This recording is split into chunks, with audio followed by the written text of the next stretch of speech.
we got a new tow vehicle, so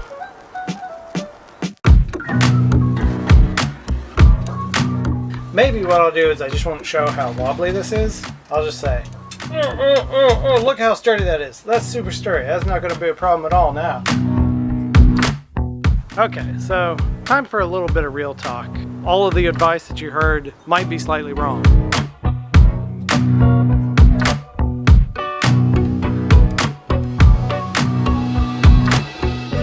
Hey everybody, welcome back to the channel. If you're new here, we're working through a renovation of a 1956 Calcraft. Previously, we spent the last year doing a renovation on a 1968 Playmore Model 140, and you can check all of those videos out by going back to our channel and clicking on the Watch From Beginning. So last week, I took the siding off of the passenger side of the camper and got to see what was underneath it. So this week, we're going to do the same thing on the other side. But first I'm going to turn it around so I have a little more space to work. I think that's everything, right? Oh, and if any of you know what year this Cushman is, let me know. I think it's mid-70s. I sent an email to Cushman to ask them if they could help me with identifying it so I could narrow things down a bit, but I haven't heard back yet. So, but I'll tell you what, it is kind of fun to drive, although I've only driven it around the backyard, so I haven't driven it much, but it's pretty fun. Anyway, let's get to this.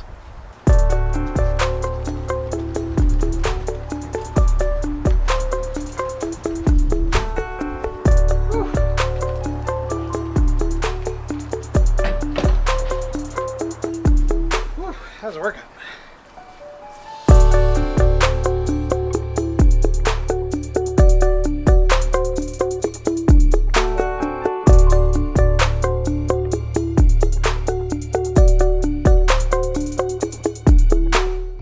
So the voice of Catherine's dad's just sort of ringing in the back of my head saying, you know, if you're worried about that collapsing on you while you're working, you ought to do something about it. So I kind of feel like I'm gonna stick a few 2x4s in there just to make sure that the front part of it's shored up against what's left of the frame. I should explain why it worries me. The skin on these doesn't carry a lot of the load of the body, but it carries some. And there's maybe a possibility that the only thing actually still holding this thing up is the skin. This top panel is, like I said, it's kind of popped out, but it's also caught on the bottom panel like that. And there's maybe a possibility that this bottom panel is screwed into something that has enough strength left in it to hold up that top panel, which is holding up the top of the roof. So yeah, it does kind of worry me a little bit. I feel like the smart thing to do is to address that before it becomes a problem. Okay, so what I think I'm going to do is attach a couple boards up here that sort of span where I can tell there's at least 3 ceiling joists, and I hope that there's something up there. And I'm just going to put another piece of wood here on the side and run it down to framing that's still pretty solid on the floor. I hope I'm doing this all in the right order. We were talking about the order of doing all this stuff this morning at breakfast, and it all seems so straightforward initially, and then you start thinking about what you're actually doing, and sometimes it gets a little less straightforward. So anyway, I'm gonna screw these up there and then tie them into the floor. Okay, so I didn't record that because I didn't do a great job of building it, but honestly it's kind of just there to catch it if it drops. It's not really going to stop it going side to side, I don't think, but could be a mistake. Maybe what I'll do is I just won't show how wobbly this is. I'll just say, alright, there it is. Look how sturdy that is. That's super sturdy. That's not going to be a problem at all now. I don't know. It's better than it was.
side definitely doesn't look as nice as the other side.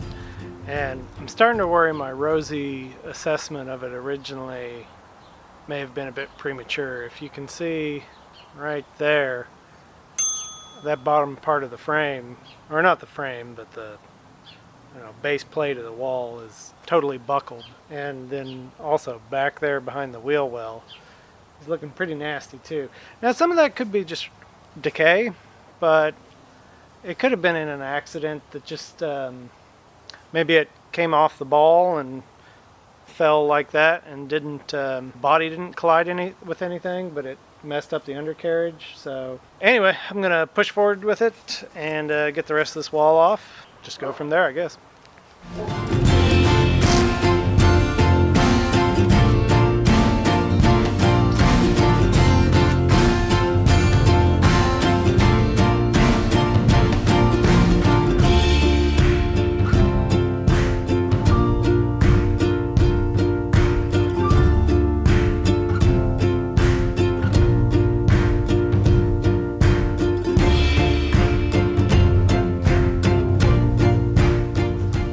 Okay, so time for a little bit of real talk. There's not a whole lot of framing in the wall, which was a little surprising. I sort of expected a little more than that. But you know how I've said it before, if you go on any camper renovation forum, it's said many times also that the cabinets are actually attached from the outside of the camper, so you have to take all the skins off to take the cabinets out.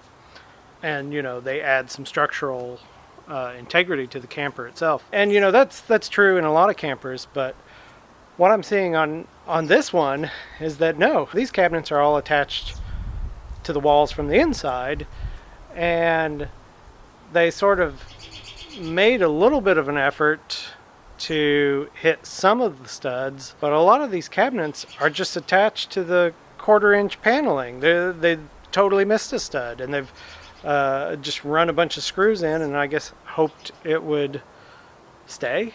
Like, it's a neat camper. There's a lot of things that are really pretty nice about it, but there's some of the construction methods are a little suspect. I would also say this silvered paper in there, it's between the wall panel and the wall studs. What that means is those interior wall panels are not actually glued to those studs like they were in our Playmore. They're just nailed in, which means that wall and that panel can sort of shift a little bit as this is going down the road, which means that's not super structurally sound. I mean, it's not as sound as it could be. I think I'm going to change that as well.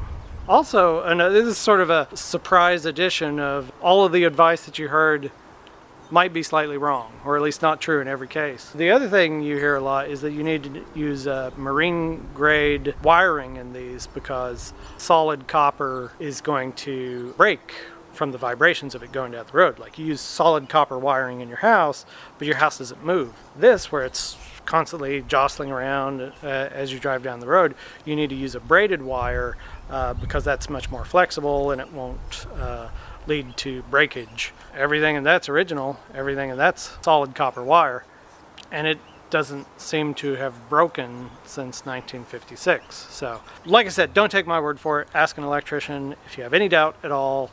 Electricity can be dangerous. You can hurt yourself. And if you are an electrician, and not just an armchair electrician, let me know what you think in the comments below. Alright, so I think that's going to wrap it up for this week. It's always interesting to pull these skins off and see what's underneath them. And, sometimes you like what you find, and sometimes you're left kind of scratching your head. And I feel like I was kind of scratching my head a little bit on this one. Next week we'll get that SketchUp made and in the computer, and we'll start maybe thinking about what kind of wood it's going to take to actually put this thing back together. And at some point we'll probably wind up building something. Hope you enjoyed this week's episode. New episodes come out every Sunday, so make sure and like and subscribe, and we'll see you next week.